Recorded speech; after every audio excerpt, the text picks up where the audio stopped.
แด่พระสงฆ์ผู้เจริญข้าพเจ้าทั้งหลายขอน้อมถวายภัตตกะภัตตาหารปัจจัยทายทานของบริวารทั้งหลายเหล่านี้กับของบริวารทั้งหลายเหล่านี้แด่พระภิกษุสงฆ์ขอพระภิกษุสงฆ์จงรับภัตตกะภัตตาหารปัจจัยทายทาน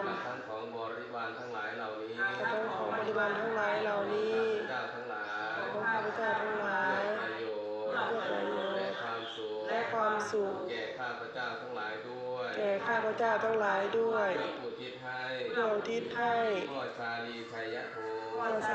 ยโทพ่อใหญ่เปลี่ยนจำปาแดงแม่ใหญ่ใบจำปาแดงแม่ใหญ่ใบอ่อนโยนพ่อสุทินชัยโทแม่สมศรีชัยโทพร้อมเจ้ากรรมนายเวรและบรรพบุรุษทั้งหลายสรรพสัตว์ทั้งหลายที่ล่วงลับไปแล้วถ้าดวงวิญญาณตกทุกข์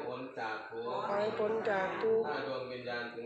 ถ้าดวงวิญญาณถึงสุขขอให้สุขยิ่งขึ้นไปตลอดสิ้นกาลนานเถิดสาธุยะเกี่ยวตุสังโฆชานาตุพยาพระภาโพเทระสัพพะนา